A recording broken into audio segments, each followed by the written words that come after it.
अमर की एक कपड़े की दुकान थी। शहर के सबसे महंगे बाजार में उसकी दुकान पर हमेशा भीड़ लगी रहती थी। उसके पास पैसे की कोई कमी नहीं थी। महंगी गाड़ी, आलीशान घर जिसमें वह अपने परिवार के साथ रहता था। परिवार में उसकी पत्नी रेखा और उसके माता पिता थे।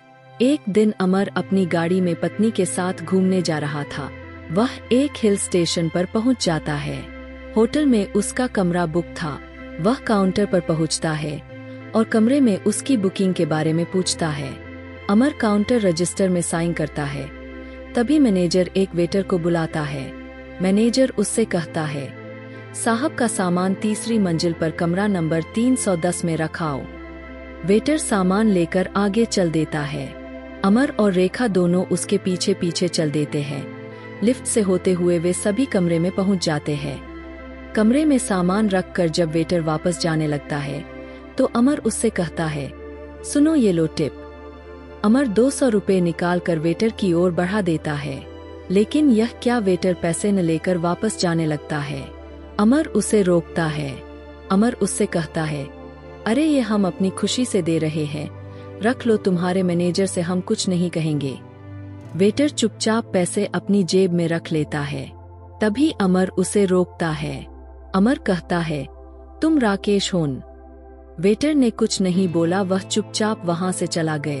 तभी रेखा अमर के पास आई और बोली, क्या बात है, आप कुछ परेशान लग रहे हो और वेटर से क्या बात कर रहे थे? अमर ने कहा, रेखा यह मेरे बचपन का दोस्त था, लेकिन अब मुझे पहचान नहीं रहा है। मैंने तो इसे पहचान लिया है। तुम यहीं रुको, मैं अभी इसके बारे में पता करके आता हूँ। अमर नीचे काउंटर पर पहुंचकर राकेश के बारे में पता करता है तो उसे पता लगता है कि वह तो अभी ड्यूटी खत्म करके घर चला गए, कल सुबह आएगा। राकेश ने दूसरे वेटरों से उसके घर के बारे में पूछा, लेकिन किसी को उसका घर मालूम नहीं था। अमर अपने कमरे में वापस आ जाता है। रेखा उससे पूछती है तो अमर कहता है, रेखा हम दोनों बचपन के दोस्त हैं। राकेश पढ़ने में बहुत तेज था, लेकिन इसके पिता पर बहुत कर्ज हो गया था। इसके पिता अपना घर बेचकर कर्ज चुकाकर अपने परिवार के साथ कहीं चले गए। राकेश ने मेरी बहुत मदद की है। अगर वह नहीं होता तो मैं यहाँ तक नहीं पहुँच पाता। अगले दिन राकेश काम पर नहीं आए। राकेश के घर का पता भी नहीं लग पा रहा था। अमर और रेखा घूमने निकले, लेकिन अमर का मन किसी चीज में नहीं लग रहा था। वह हर समय राकेश के बारे में सोच रहा था। अगले दिन उनका होटल में आखिरी दिन था। होटल छोड़कर अमर ने सामने ही दूसरे होटल में कमरा ले लिया। रेखा के पूछने पर उसने बताया, रेखा, राकेश अपनी गरीबी के कारण मुझसे नहीं मिलना चाह रहा है, इसलिए मैंने होटल बदल लिया है। उसे पता होगा कि हम होटल कब छोड़ने वाले हैं। सामने होटल में बालकनी से अमर पहले वाले होटल में नजर रख रहा था। चौथे दिन राकेश काम पर आया।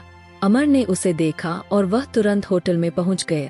वहां जाकर उसने राकेश को रोका और पूछा, भाई, मुझसे ऐसी क्या गलती हो गई जो तू मुझसे बचकर भाग रहा है? अचानक अमर को अपने सामने देखकर राकेश सक्का गया। फिर वह संभल कर बोला, ऐसी बात नहीं है भाई, तुम कहाँ और मैं कहाँ? अब तुम्हारा मेरा कहाँ मेल है? अमर ने कहा, मुझे कुछ नहीं पता, मुझे अपने घर लेकर चल। अमर के बहुत जिद करने पर राकेश ने अपने मैनेजर से बात की और अमर को लेकर अपने घर पहुंच गए। घर क्या, एक छोटी सी झोंपड़ी सी थी। उसमें उसकी मम्मी और उसकी पत्नी थी, जो कि फटे हुए कपड़े पहने थी। पास ही में एक बच्चा खेल रहा था। राकेश को देखकर उसकी पत्नी बोली, अरे आप आज भी वापस आ गए क्या? वो आपके दोस्त अभी वही हैं जिनसे आप बचने की कोशिश कर रहे थे। अमर पीछे ही खड़ा था। वह बोला, भाभी जी, मैं ही वो दोस्त हूँ जिससे यह बच रहा था। क्या मैं इतना बेकार इंसान हूँ? क्यों माँ जी अपने भोला बेटे को भूल गईं? राकेश की बूढ़ी माँ ने चश्मा लगाकर ध्यान से देखा तो उनकी आंखों से आंसू निकल आए। अरे बेटा, मैं और राकेश तुझे हमेशा याद करते हैं। कभी कभी अखबार में तेरी दुकान का इश्तहार छपता है, उसमें तेरी फोटो देखकर ये तुझे बहुत याद करता है। अमर ने कहा, अरे तुम लोग इतनी परेशानी में हो क्यों भाई? तू मुझसे मिलने क्यों नहीं आया? राकेश ने अपने आंसू पोंछते हुए कहा, भाई, मुझे लगा तू मुझ गरीब को पहचानेगा या नहीं। वहाँ कहीं तूने मेरी बेइज्जती कर दी तो मेरा जीना मुश्किल हो जाएगा। तभी राकेश की पत्नी बोली, भैया इनकी कोई गलती नहीं है, आप ही देखो हम किस हाल में हैं। ऐसे में तो अपने भी मुंह मोड़ जाते हैं। इन्हें इसी बात का डर था। खैर आप बैठो, मैं आपके लिए चाय बनाती हूँ। अमर बोला, चल अपना सामान बांध ले, मेरे साथ चल, दोनों भाई मिलकर दुकान चलाएंगे। मेरी 3 दुकानें हैं जो मुझसे नहीं संभल रही है।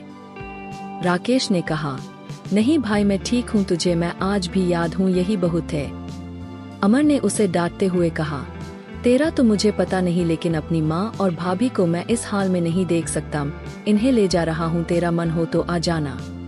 राकेश मना करता रहा लेकिन अमर नहीं माना। वह बोला, जानता है तूने बचपन में मेरी कितनी मदद की है, मैं कितना गरीब था, मेरे पास किताबें खरीदने के पैसे नहीं होते थे, तूने मुझे अपनी किताबें दी और स्कूल में मेरी वजह से तेरी कितनी पिटाई होती थी।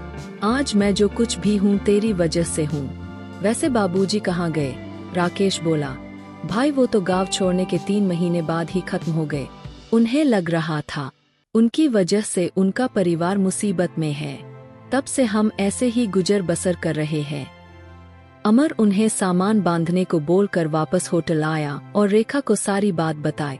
रेखा बहुत खुश हुई, उसका पति अपने दोस्त की मदद कर रहा है। दोनों ने जाकर राकेश का सारा सामान ट्रक में चढ़वाया और उन्हें अपने घर ले आए। राकेश अब धीरे धीरे काम सीखने लगा। अमर ने एक दुकान की पूरी जिम्मेदारी राकेश को सौंप दी थी। इस तरह एक दोस्त ने अपने दोस्त का कर्ज चुकाए। दोस्तों, अगर वीडियो पसंद आई हो तो वीडियो को लाइक और सब्सक्राइब करें। धन्यवाद।